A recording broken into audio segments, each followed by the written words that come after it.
আসসালামু আলাইকুম দর্শক, আমি তাজমিন কিচেন্স থেকে আপনাদের স্বাগতম। আজ আপনাদের সাথে শেয়ার করব লাউ দিয়ে ডিমের তরকারি। এর জন্য আমি কিছুটা লাউ কেটে নিয়েছি 5টার মতো ডিমটা আমি একটু পেরে দিয়েছি যাতে করে ভাজার সময় না ফুটে।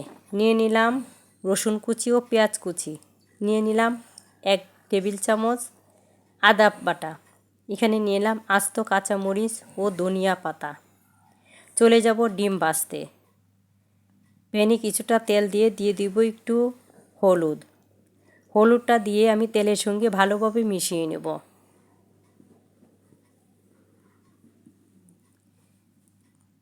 মিশানো হয়ে গেলে আমি ডিমগুলি এটার মধ্যে ভেজে নেব।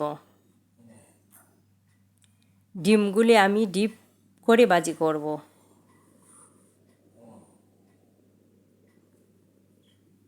তাতে দেখতে সুন্দর দেখাবে।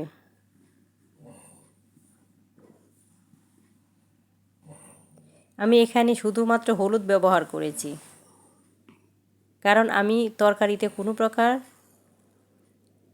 গুঁড়া মরিচ ব্যবহার করব না। এর জন্য আমি ডিমে কোনো প্রকার মরিচ দিই নাই।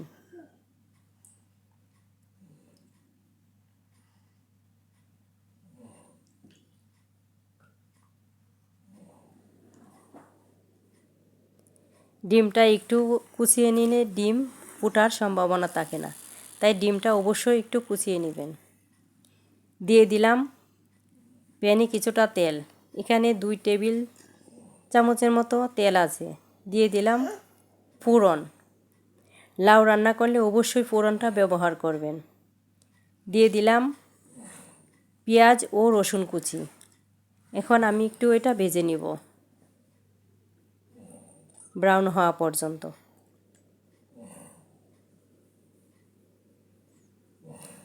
শীতের দিনে লাউ দিয়ে ডিমের তরকারি খেতে অনেক ভালো লাগে। আপনারাও আমার মতো বাসায় ট্রাই করে দেখবেন।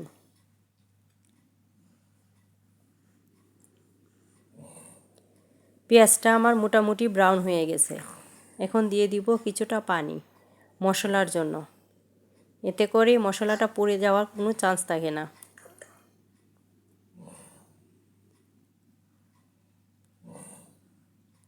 দিয়ে দিলাম অর্ধেক টিস্পুন হলুদ গুঁড়া,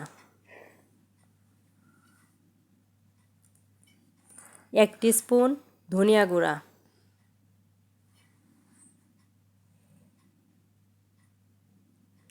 হাফ টিস্পুন জিরা গুঁড়া।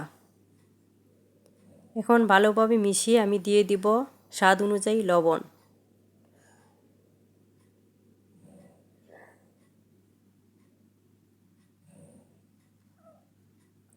রেখে দিয়ে আমি মশলাটা কষিয়ে নেব।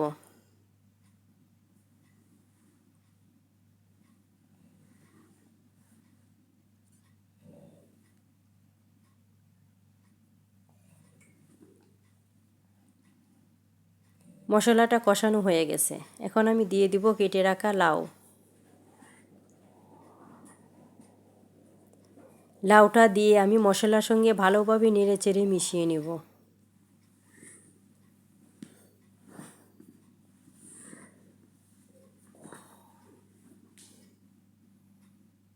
এখন রেখে দিয়ে আমি 4-5 মিনিট অপেক্ষা করব।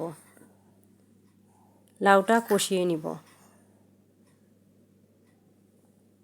আমার লাউটা মোটামুটি কষানো হয়ে গেছে।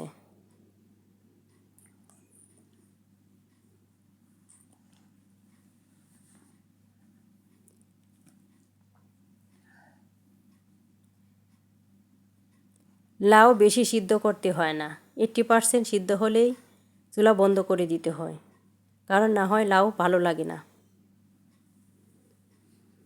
আমার এটা মোটামুটি 50% হয়ে গেছে। এখন আমি দিয়ে দিব ভেজে রাখা ডিম।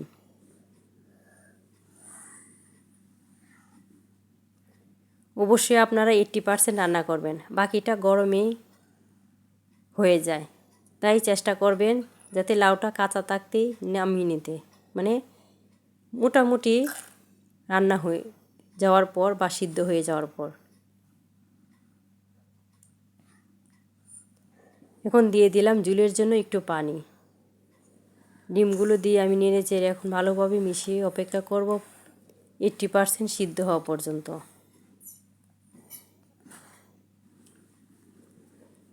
দিয়ে দিব ঝালের জন্য 4-5টা কাঁচামরিচ। আমি মরিচটা আস্তই দিয়েছি, আপনারা চাইলে ফাটিয়ে দিতে পারেন।